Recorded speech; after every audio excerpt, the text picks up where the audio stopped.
you're on the Six Screens Telenetwork, earning the reputation of giving all the right ingredients, uninhibited, in exposing the hard, cold facts about the Watchtower Society. And now, the end is near. Well, hello everyone and welcome in today to JW World News. My name is Rick Farron. I am up here in the hub of the universe, up here in Boston, Massachusetts, and it is the hub of the universe. Look it up online, punch it into Google. Is Boston the hub of the universe? Yes, it is, and you'll find it fascinating. It's fascinating to read why. So anyways, we have a JW World News Sunday edition, and we're doing it right here today. And what a beautiful day it is up here in Boston. We got the sun outside the studio. I'm looking out. It's about, I'd say, 50 degrees.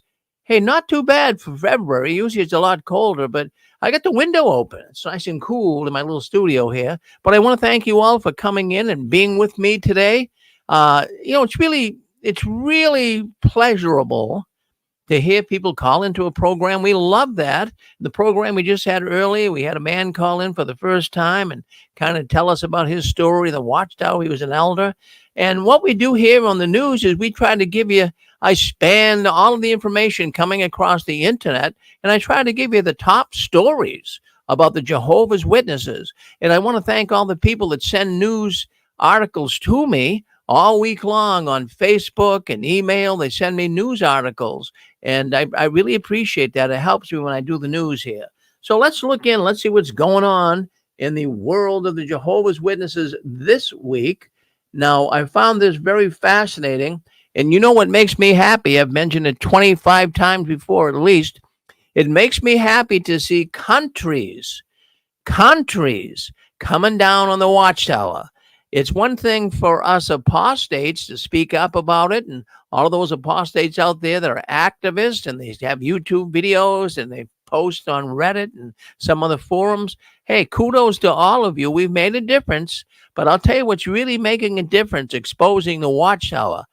Countries are now seeing how sinister, how evil the Watchtower organization is.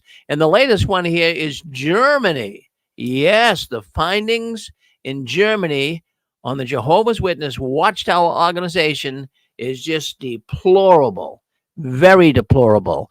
Now, in Germany, they have a federation. It's somewhat like the Australia Royal Commission, if you want to try to see a similarity. But they have a federation. It's called the European Federation of Centers of Research and Information on Cults, and Sex.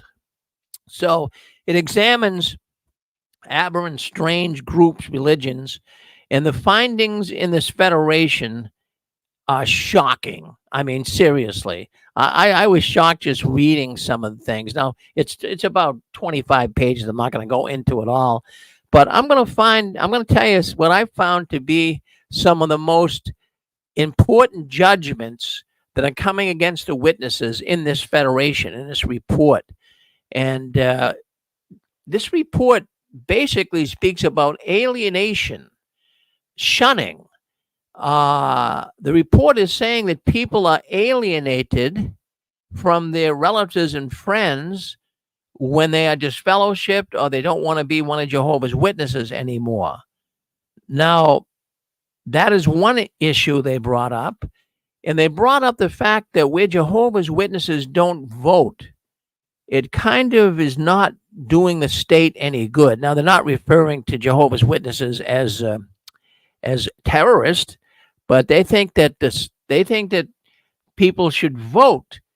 Now, we never really gave much thought about that because we were witnesses. But now that I'm out, I really see the importance of voting. So I can understand this idea of voting and taking a position to get people in power who you feel can do better for your lifestyle. So anyways, once the federation, this European Federation, came out with this report, of course, the Watchtower, they want to fight it all the way. So they write back. Now they're kind of like counter-suing. This is what the Watchtower is doing lately. The government comes down on them, and then they want to attack the governments. That maybe they've always done this as long as they've been in existence. But the Watchtower is saying, now, wait a minute. This state federation or this commission should not be saying that the political arena that Jehovah's Witnesses do not play in, that is voting. The witnesses saying they have a right to do that, and they shouldn't be picked on that because they don't vote. So they had a bone to pick with that, and they said that's unfair that you did it. And also they said it's unfair that this federation would look into the shunning or the alienation. They said that's our business. We have a right to do that biblically. So, they want to make a contest here out of this. So this federation is going forward. They're not listening, like even Norway and other countries. They're not listening to this baloney that's being put up by the Watchtower. But now let me tell you some of the points. When I went through the findings of this federation looking into Jehovah's Witnesses over in Europe, they are saying Jehovah's Witnesses disregard fundamental human rights. Now, everyone listening to this program, I'm sure you'll agree. Yes, the Jehovah's Witnesses do fundamentally disregard human rights. And they said that they're evil. They're evil, fundamentally evil, and they should be looked down upon. Now, the other thing, really, what we're doing on this program, we're looking down at them. These guys are evil. We say it here. Now we have governments that are backing what we say here up. And you know what really ticked this federation off? This commission or this examination of Jehovah's Witnesses? What really ticked the federation off? Women must be subordinate to their husbands. Yeah, women must be subordinate to their husbands. Now, let me. Now, this could be very controversial. I believe, and I'm not saying it necessarily because I'm a Christian man, but I do believe in subordination here. But don't take the word and take off with it. I mean, let's just look at it in a realistic sense. Subordination. Do you know what that even means? In other words, there has to be somebody in a leadership position. And in most families, the husbands, as long as I have known it, it took place in my family. My father wasn't a Christian. My mother was Jehovah's Witness. My father wasn't even a witness, but my mother was subordinate to him. And not that he was like a dominant person and would beat her up if she wasn't, but it's just kind of a way that people would work in society. The father was the head of the house, so to speak. Maybe that term irritates people today, but I would look at the husband as taking the lead, more of a helper to help the wife more than, put her down. But this really upset the federation. They said that, the Jehovah's Witnesses, they make it so mandatory that women have to be subordinate to their husbands. Now, the Watchtower takes this to the nth degree. In the Watchtower, it's total subordination. The woman, has hardly any say at all. It's terrible. If you're on here and you're a woman who was in the Watchtower, you know exactly what I'm talking about. And as a matter of fact, they are treated in many cases like dirt in the Watchtower. And I'm not looking for sensationalism here. I'm not looking to embellish anything here. I'm just telling you the truth and what I've seen. I've been around girls all of my life. I had 3 sisters, no brothers. I had 4 daughters, 1 son. And I have to tell you, I've seen it. And my children, my daughters were all Jehovah's Witnesses, as well as my sisters. And I've seen that they were not treated well by the Watchtower. And if you're listening in today as a lady on this program, you'll agree with me, I'm sure. So this is what really ticked the Watchtower off. And they were saying even about the subordination of women, that the Watchtower actually encourages, and not only encourages, but commands the women to give their husband the due. Now, that's true. Yeah, so if you're a wife, and you're having some trouble in your marriage, and you go into the elders at a Kingdom Hall, and you tell them that you're having some marital issues, one of the first things that comes up is, well, are you giving your husband his due? And just if you don't know what I'm talking about, that would be intimate relations with your husband. So the Watchtower is commanding you to do that. So the findings here of the Federation said, wait a minute, that is a little too much. So these are just some of the things. I'm not going to beat this story to death here. But the women are this are the three things here that really bother the Federation. I'll cut to the chase. Is the alienation of affection, shunning, the political, not voting, that really bothered them, and the women are required to acknowledge their husbands as the head. Yeah, so those are the three things that really. But it's a large document, pages and pages and pages. But I skimmed through it. That's what I picked up of be the most interesting. All right, so let's move on. Let's see what else we got going on in the world of the Jehovah's Witnesses. I'll tell you, I'm still skimming through these papers here. All right, let's talk about the Super Bowl. Well, the Super Bowl's today, right? Boy, I was out this morning. I had to go down to the store, and the traffic. There was more traffic out today than Christmas. A couple of days before Christmas when everyone was shopping. People were running to the grocery store, buying chips and soda and beer. And I mean, it was unbelievable amount of traffic. It's like a big holiday. The Super Bowl has become like a big holiday here in America. And not only America, but it seems to be all over the world. But did you see the video coming out of Las Vegas with 1,000 Jehovah's Witnesses in their carts outside the stadium trying to preach to the people going into the Super Bowl? Well, I'm going to play the video. In fact, let me do that right now. I want you to hear this. This is unreleased. This is a local Las Vegas Fox News station. So let me get this up here and see if we can't. I want to share the screen here with you. So if you're on YouTube, Facebook, you'll see it. But 1,000 Jehovah's Witnesses are reaching out to the people coming to the Super Bowl. Let's play the video. Then we're going to talk a little bit about it because it was really strikingly foolish looking to me. That's the first thing I thought of. That looks foolish. So we'll talk about that. But let's get the movie up. Let's share it. The video up, I should say. All right. Let's play the video. Listen in. Give it a second. Yeah, what they do here, we might have to go through this ad. We had to do it in 11 seconds. It's going to play. You know what happens on YouTube. You got to listen to the ad. I can't get rid of the ad either. So it'll play by itself in just a few seconds. So hang in, you'll hear it. All right.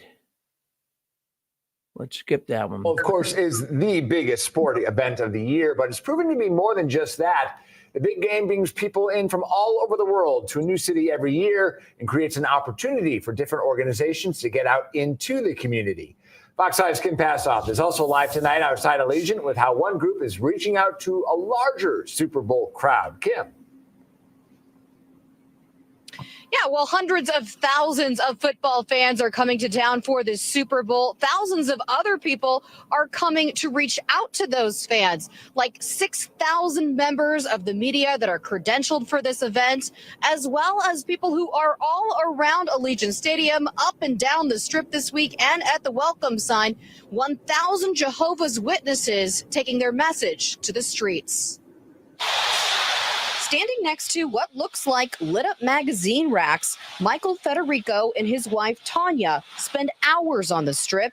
Tonight, just north of the Bellagio fountains, just after a rainstorm moved through. We're pretty excited. We have a large group of volunteers. It's been our largest group of volunteers yet. We wanted to really make a special effort of being able to share our message of hope and positivity.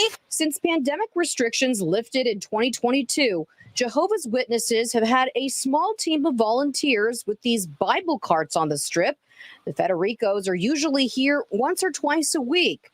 But this week, with so many fans in town, they are part of a team of 1,000 volunteers working at 50 different locations to greet them. We get to meet people from all over the world, and they come and they chat with us, say hi to us, express their appreciation for what we're doing. And that just warms our heart, makes us feel like what we're doing is really worth the effort. They talk to visitors coming and going from daily Super Bowl events. The volunteers are here for 12 straight hours, 8 a.m. to 8 p.m., volunteering their time telling people about what they do and why they do it. We're not going to chase them down. We're not going to try to force it down their throats, but let them just come on their own. We get to express our love for our fellow man. This is their Super Bowl II, a chance to reach out to an unprecedented number of people as the biggest game in American sports takes over Las Vegas. Well, there you go. And there are volunteers trained in sign language, as well as volunteers who speak Spanish, Tagalog, and French. You can expect to see them past the Super Bowl and into next week, all throughout Las Vegas. Reporting live tonight outside of Allegiant, Kim Passoff, Fox 5 News, local, Las Vegas. All right. Well, there was. I mean, do you believe that? Do you really believe that? Do you think that news station in Las Vegas just decided, wow, this would be a great news story. Let's talk about the Jehovah's Witnesses at the Super Bowl. I mean, they've got more to talk about than Jehovah's Witnesses at the Super Bowl. Friends, I can assure you that is a paid JW ad sponsored program, or infomercial, you could say. And the public relations department, the Watchtower, has been doing this right along. I mean, so I got a lot of questions here. Jehovah's Witnesses are a supposedly Christian religion. But what does the Bible say about the Super Bowl? Well, what does it really say about the Super Bowl?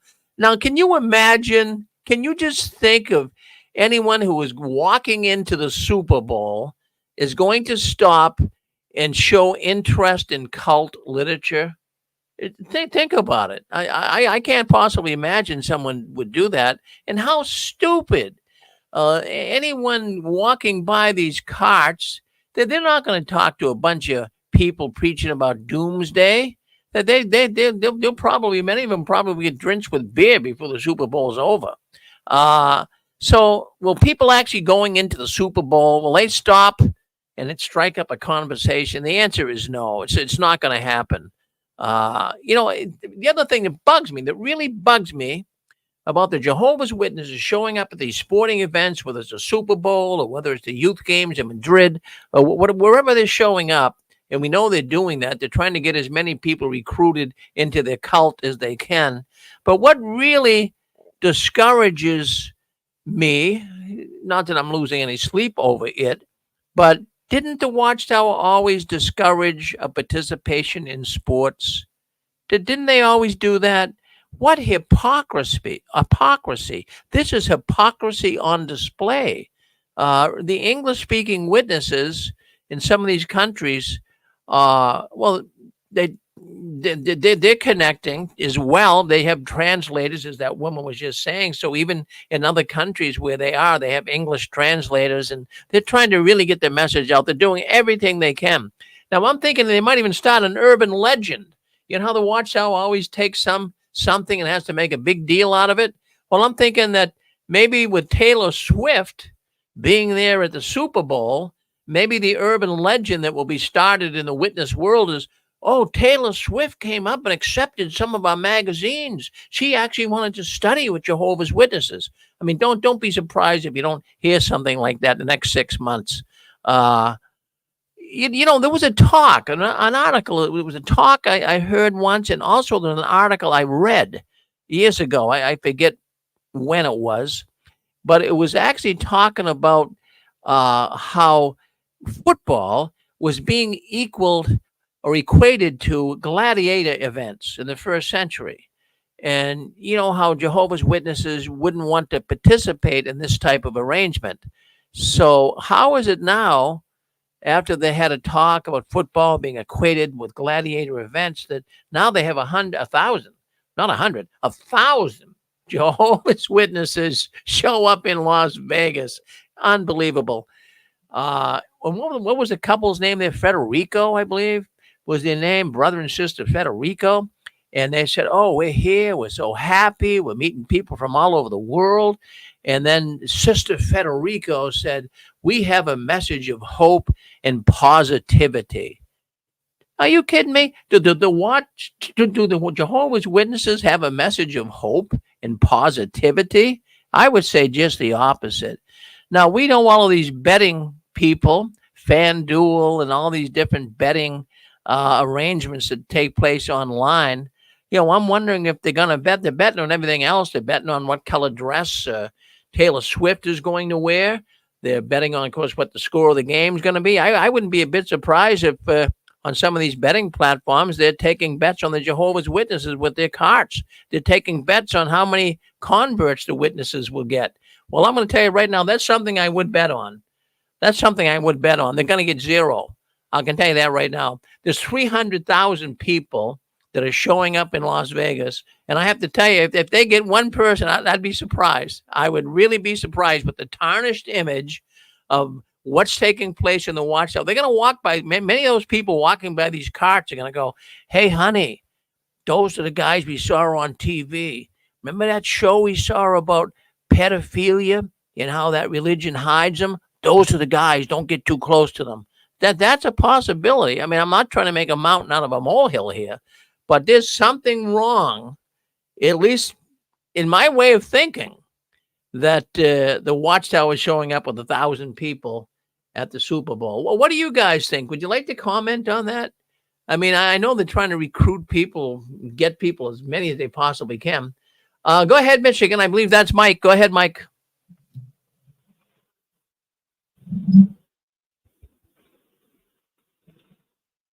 Did you want to speak up, Mike, and say anything? I guess not. So let's move on. Let's talk about the next thing. We talked a little bit about this last night. I want to spend a little more time on it, but I actually have to tell you, but you already know it. I mean, sometimes I feel like I'm preaching to the choir here. Jehovah's Witnesses, just to put it simply, they are a failing corporation. Well, we know they're just a business, right? Masquerading as a religion. But simply put, right now, the Watchtower is a failing corporation, and there's an abundance of evidence all during 2023 and even right now up to 2024, where we are in February. The Watchtower is currently in the throes of a death spiral. Yeah, I would tell you the Watchtower is dead. It just hasn't fallen over yet. See, this is what happens when any system attempts too much control over someone, usurping the laws of nature. And this is exactly what the Jehovah's Witness Watchtower organization has done. They tried to take total control over too many people, usurping the laws of nature. Yes. Well, what do I mean by usurping the laws of nature? Well, you know something? What really hurts is when the Jehovah's Witnesses shun people, relatives, friends of a person that was a loved one, now is like thrown out the door. We don't want anything to do with you. That is usurping the laws of nature. And now it's catching up on them. These countries, as we just said, Germany and so many other countries, Norway, Belgium, Sweden, Russia, they realize how dangerous this organization is. They tried to usurp the laws of nature. They are fighting against the current. The Jehovah's Witness operation is swimming upstream. And I have to say, don't think that the Watchtower can't go out of business. Corporations must adapt to the current situation or go out of business. Let me name a few. How about Kmart, Sears, and how about one that just recently filed in the last few months, Bed, Bath, and Beyond? Did you shop there?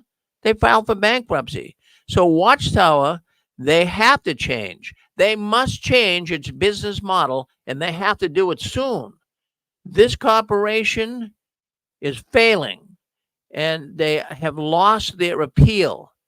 Their product is not appealing to people anymore. That's why even at the Super Bowl, I'm thinking, who is this going to appeal to?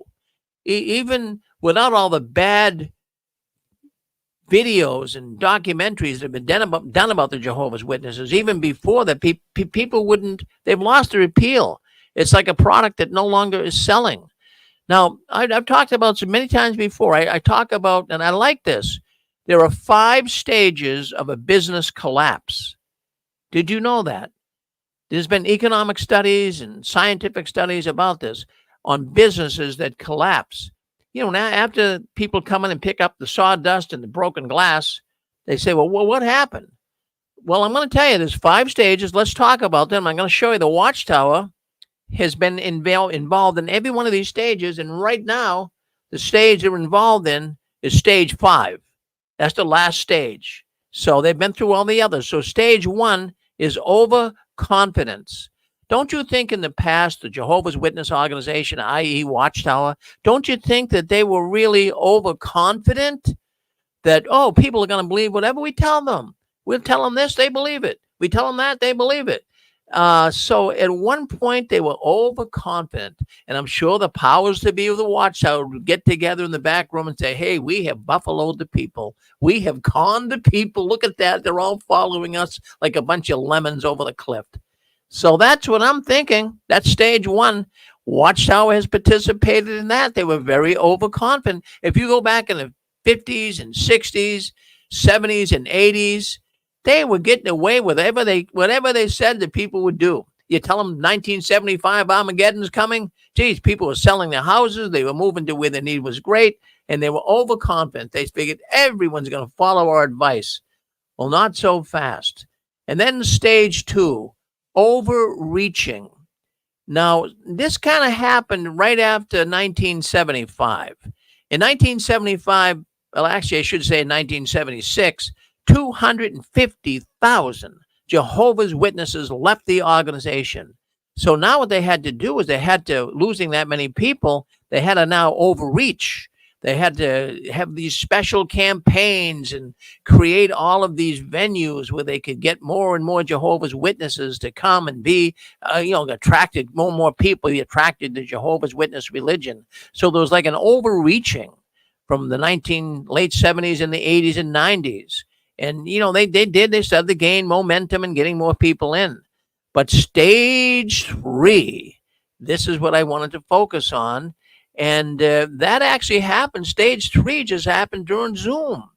Just in the last few years, we have 3 stages now. We have 3, 4, and 5 that happened since the COVID crisis. And what happens in stage 3 is the Watchtower at first was ignoring the fact that people didn't like going to the meetings. They came out with Zoom and everybody wanted to go on Zoom. But so they were over correcting. They thought that, well, I'm sorry, that's getting into 4 here. Let's stay with ignoring. They were ignoring during COVID that people, they didn't want to come to the meetings because they didn't believe in the baloney anymore. So the Watchtower thought that they were all going on Zoom. But the witnesses would turn Zoom on, many of them, the PMOs, and they would just turn it on and, clean the house or go out shopping and come back. And the Watchtower thought they were all on Zoom. So they were ignoring what took place in their organization in 2020, the latter part of 2019, and 2022. They were ignoring the signs that people don't want to be Jehovah's Witnesses anymore. So now we move into stage 4. Do you know what happens in stage 4 of a business collapse, or at least in this case, a collapse of the Watchtower? Well, overcorrecting. And the reason why I can say this is because of David Spleen. He came on, governing body member, and he was talking about the generation, the overlapping generation.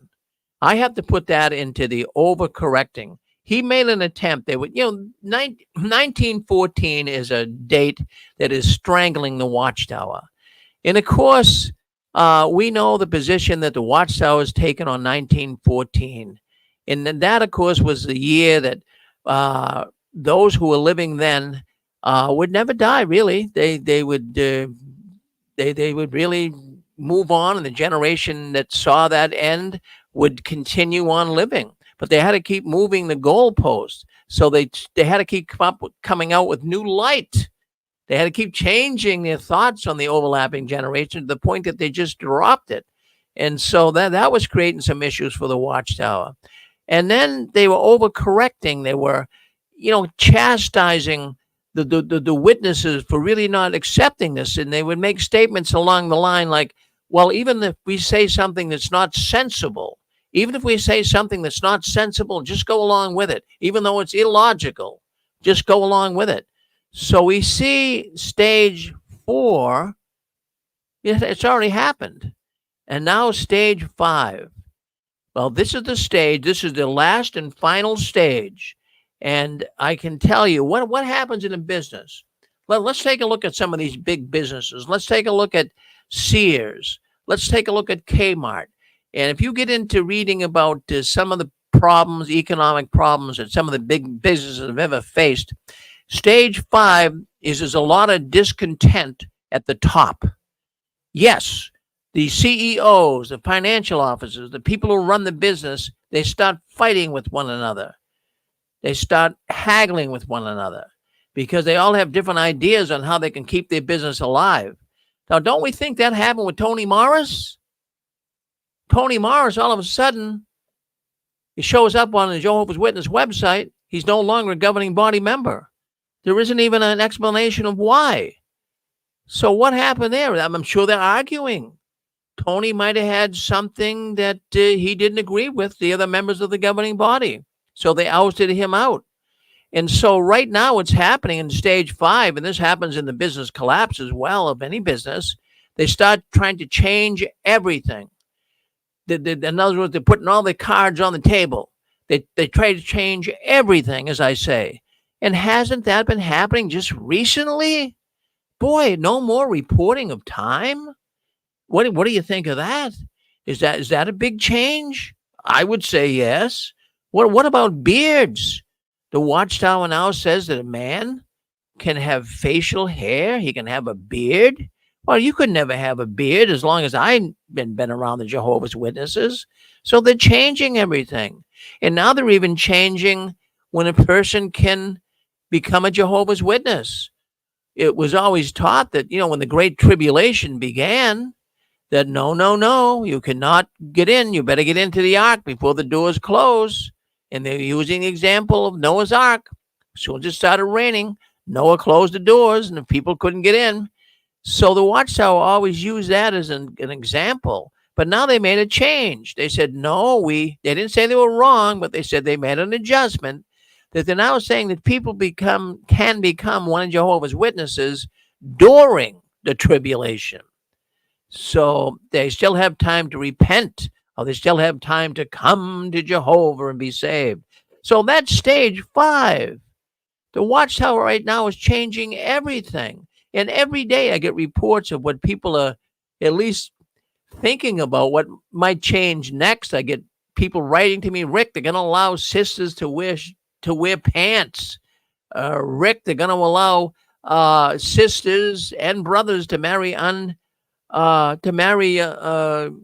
non-Jehovah's Witnesses. So they got a lot of things on the chopping block. So a lot of things are changing. So that's why I love to give you the 5 stages of collapse. I like to follow this through. They are on the verge of a major collapse. I don't know how much longer they're going to be able to exist. Stick a fork in the Watchtower and take them off the grill. And as we always say, the monkey died, the circus is over. Oh, I tell you, I get so excited. I get very excited when I hear all of these things changing. I could go on and on about the changes, but I'm not going to beat them to death here tonight. Hey, Rick. Yes. Yeah, it's King of the Dots here. Yes. They've become, mark this phrase, a welfare religion. I had no idea they were relying on all these governments to give them money to stay afloat. And I recall they used to teach us, you can't file bankruptcy. That's a sin. You have to pay your debts. And I think they put down people who used welfare or even food stamps at one time. And today I had an experience which shocked me to my senses. My wife, a friend of hers, was singing at this small little storefront church. We went over there and we left early. And then my wife tells me, you know what that is, don't you? She said, that's remnants of the Worldwide Church of God, Garner Ted Armstrong, Herbert W. Armstrong. And it was like I think I've seen the future for Watchtower. You got like 25 people renting a storefront, trying to keep the faith alive. I'm sorry. It was very sad, but it was the future for Watchtower. And, well, that's pretty much all I had to say, Rick. So, and by the way, I'm glad the Patriots are in the Super Bowl. Yeah, well, I'll tell you what, it's going to be quite the game. The Kansas City Chiefs, of course, they've been pretty good contenders, but they got a long way to go to catch the Patriots still, you know? I'm picking the Chiefs 42-13. Very good. Very good. Well, I think you might, I have to go with the Chiefs too, even though sometimes I like to go, well, actually the 49ers they're in a better position to win according to what I've been hearing on TV, you know? Well, the Bengals beat the 49ers like 31-17, although they were missing their star receiver.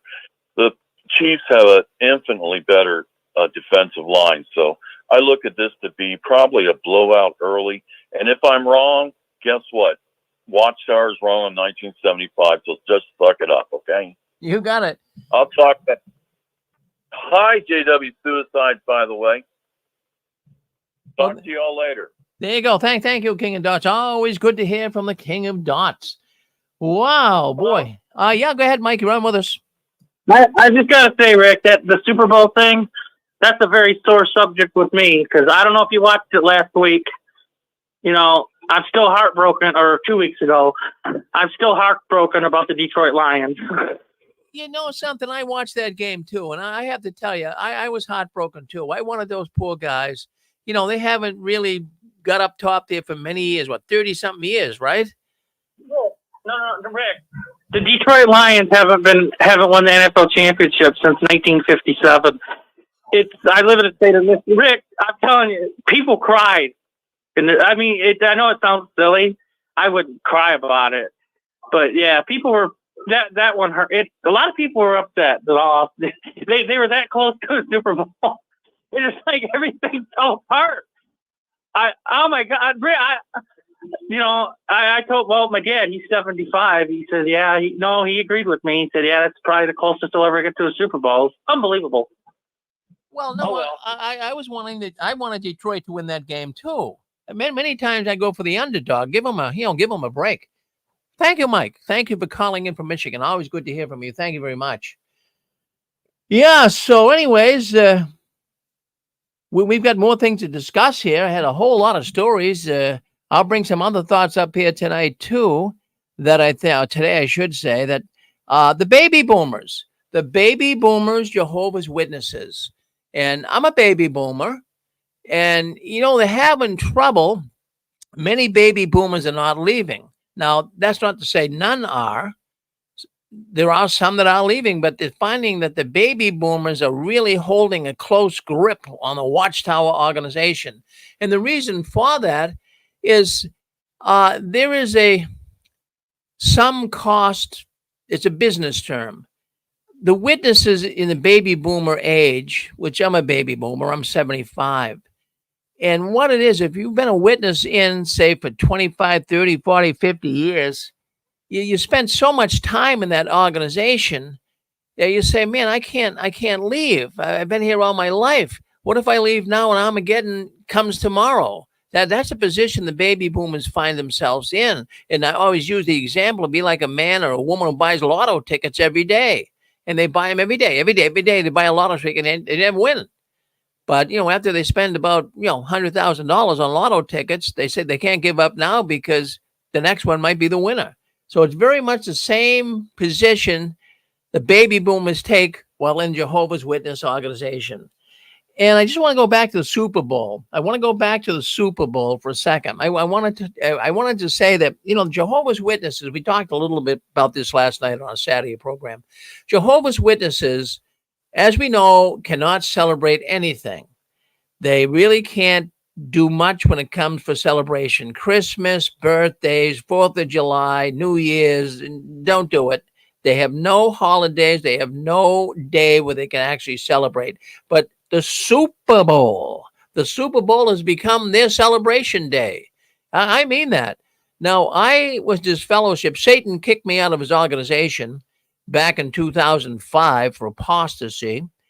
But I can remember even back then, the Super Bowl was a big thing for the Jehovah's Witnesses. Boy, every year there was a big Super Bowl party at someone's house, and then invite 20, 30 witness couples over and would watch the football game, and would have chicken wings and Doritos and drinking beer, and everybody was just having a good old time. It's the only day of the year the witnesses can do this. In fact, I'll tell you what, many, when they share congregations, many who, like some kingdom halls, have 3 congregations meeting in one day, right? Certain times. In many congregations, some of the witnesses would actually be hoping and basically even praying to Jehovah that, their time was in the morning, so they'd watch the early afternoon, so they'd watch the Super Bowl game. But it's a big thing in the world of the Jehovah's Witnesses. And I'm really surprised. I mean, I really, really am. Just if you roll the clock back, 5 or 10 years ago, there's no way that the Jehovah's Witness organization would let you go crazy over the Super Bowl. But they seem to be doing it now. And not only with Super Bowl. Yeah, go ahead, Mike. Well, just a quick comment on that, Rick. Though I don't know if I totally agree with you, because I can swear I could tell you firsthand. My father told me first ever gathering that they went to when they started going to the Kingdom Hall was a Super Bowl party, and that had to be around 1981 or 82. Well, did your dad? So you're saying your dad went to him? Yeah, and the witnesses. That was the first he said that was the first gathering as a witness he ever attended, was a Super Bowl party. It was over 40 years ago, so it was a big deal even then. Oh yeah, but you can imagine how big it is now. I'm telling you right now. I've been to them, and boy, the beer flows, the alcohol flows. They go. I mean, they go all out. It's a big thing to them. Seriously. Yeah. I personally would never go to a Super Bowl party if I actually wanted to watch the game. It's just a reason to have a get together. Well, if the Detroit Lions were playing the Kansas City Chiefs today and they won, you'd go to a party. You'd be dancing in the parking lot. I would, yeah, but I'd just stay home, Rick, to watch it. Well, see, you know what? I even said if they got to the Super Bowl, Rick, I wouldn't have cared if they won or lost. I was just always wanted to see them play in the Super Bowl just one time, just once, and they pissed it away. I'm still mad about it, but. No, they had a 17-point lead. I actually looked this up, Rick. No, I looked it up. The odds of winning a football game if you have a 17-point lead at the halftime, I believe, was over 90%. Wow. Yeah. Oh my goodness. Yeah. Well, it happens. Well, Mike, thank you for sharing those thoughts with us. And I don't know if your dad today would go to a Super Bowl party. I mean, he probably wanted the Detroit Lions to win as well, right? Oh yeah, he's not upset about it as well. Yeah. All right. I mean, I'll tell you this: there was a woman. Okay, there was a woman. I remember hearing about this guy. They have what they call like a super fan. There was this guy lived up in the Upper Peninsula of Michigan. He went to every Detroit Lion home game for I believe 30 years. I think guy must have had money from the UP of Michigan. It's like a 400-mile drive. Okay, he went to every game for over 20 years. Man died. They called him Superman. I remember seeing him on TV one time. He's dead. His daughter. This was in the Detroit news. His daughter was at the playoff game. The Lions won. She had his ashes with her. She had her father's ashes. Wow. With her at the football. I mean, I thought that was kind of macabre. Oh my goodness, no, it is macabre. Yeah. Well, thank you for sharing that. Thank you, Mike. Appreciate it. Yeah. So we. Hey, I had a lot of news this week that we didn't get to at all, but there's something I wanted to discuss last night, and then even today I can bring it up now because it was something that was really disturbing. In fact, when I was going through the article about it and listening to what people have been writing about on it, it really got me thinking a lot more about the sexual perversion that takes place in the Watchtower. And a number of people, I got information that came into the 6 screens this week. A number of people were mentioning that their midweek meetings, in fact, a lot of the meetings as of late It's all about sex talk. And, I found that really disturbing. And I'm saying, is there some connection between the Watchtower mentioning all of this sex talk, what you can do, what you can't do? Is there some connection to? In fact, one person actually gave me information, sharing it with me, that they do this sex talk. Now, you guys can remember too. I can remember even reading the Watchtower. I used to read the Watchtower as a younger person, and they'd have like certain things in the article that I was reading, sex talk, so to speak, what you can do, what you can't do. I'm not going to get into it here, but I would say, gee, that's kind of even inappropriate for young ones to listen to in the audience. And so this last month, really, a lot of the people have been saying the congregations have been discussing the sex talk. And then one person, as I said, gave me information that this is how the Watchtower grooms people. This is how many elders get some type of psychological event that takes place in their mind if they keep hearing about sex, that it drives people to the point of actually committing immorality. But just a thought. I wanted to bring that up. I didn't want that news article to escape. But, so many things here that people send me all kinds of stuff. And I'm just taking a look at some of the things. In fact, I like this that I got this week too. Someone was telling me that being in the Watchtower is like being in a timeshare. I never really, use that as an illustration, but it's a good illustration. Once you buy a timeshare, you're locked in. You have a very difficult time getting out. So the Watchtower, they could be like buying a timeshare, right? Absolutely. And other thoughts too that came into me this week: expressions of hate. The Jehovah's Witnesses throughout the years have had expressions of hate in their literature. And I can tell you this is not a positive thing for any Christian religion. Now, and we know the Watchtower isn't a Christian religion, but for them to have expressions of hate in their publications, and I can remember one specifically, I forget what year it was, but I believe it was I'm not going to give the year because I forget, but there was an expression in there how Jehovah hates apostates, and he hates people that leave the organization. Well, it's not Jehovah that hates them; it's the Watchtower that hates them. But can you imagine having those expressions of hatred? I don't see as much lately as back in the 60s and 70s, but I don't know if they would get away today with expressions of hate. I would say the government, with all of these hate incidents and hate crimes, would come down on the witnesses. So I think they're kind of soft peddling that. So I wanted to just bring that up. Some of the stuff that came into me this week that I didn't get a chance to talk about: elder body removed. Yeah, one congregation, I was told this week, they removed all the body of elders. Of course, they never tell you why. Were you ever in a congregation where the whole body of elders were removed? I was. Yeah, there's boom, boom. They're all gone. Well, what happened to the elders? And then nobody would really tell you. But what they generally would do, I should say that I wasn't in a congregation, but the congregation right nearby, they removed all of the elders. And there was no explanation given.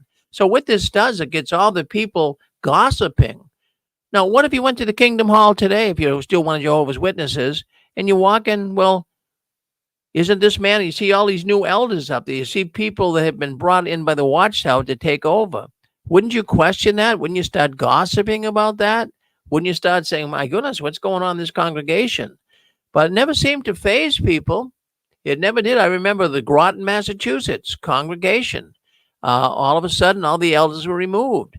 And then the rumor mill started. Well, they removed because there was demons in the hall. They were removed because of sexual innuendo. There was all these problems that gossip that was brought up.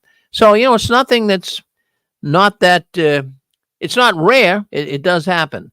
All right, let's see what else we got going on here. We got a few minutes left. Then we're going to go to the Christian court.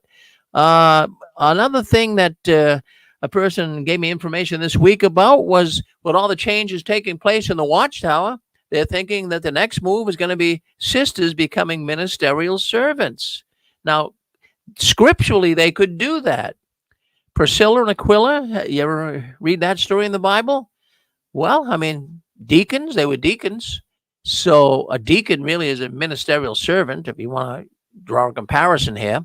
So, that person that gave me this information, that's not far fetched that we could actually see sisters becoming ministerial servants. And that would be because they're not getting enough brothers to take the lead. So that's a possibility too.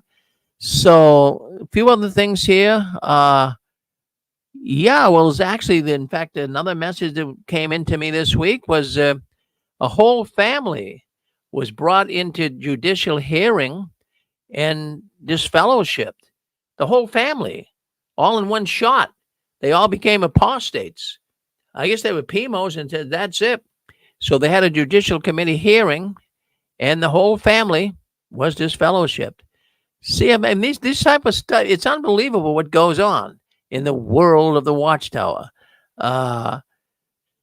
Let's see, rebranding. We know the Watchtower. I'm just trying to go over some of the stuff that I didn't get to last night or today, but rebranding, everybody knows the Watchtower is rebranding. That's nothing that is a surprise to anybody.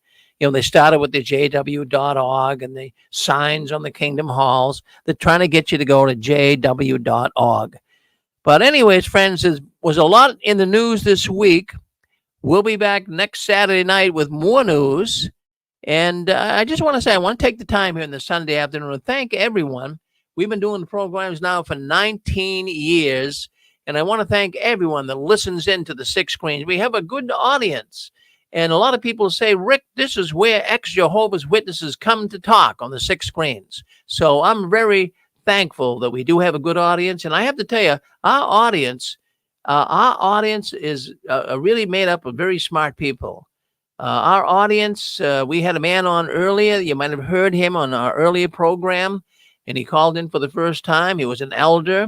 He's out of the Watchtower now, but very astute and sharp guy. And, I noticed this on Saturday night. Last night, we had really lots of people calling in, tons of people calling in from all over the world to voice their opinion on the Watchtower organization. And you say to yourself, my goodness, how many apostates are there that are out there? How many people have left the Watchtower organization? Well, the estimates are there's 14 million people today. Now, that's way bigger than the organization. They claim to have about 8.5 million, but there's actually more apostates, according to some of the information coming into the Six Screens, than there are actually Jehovah's Witnesses. But let's not say that all of these apostates are activists.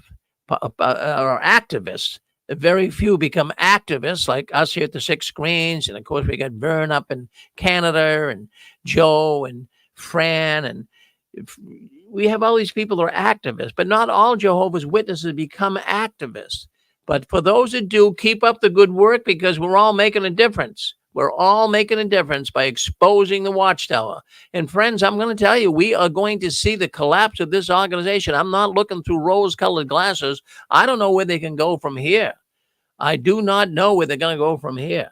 There's nowhere for them to go. But I want to thank you all for coming in. I want you all to keep standing tall. Keep waving that flag of victory. And don't you guys ever give in, up, or out.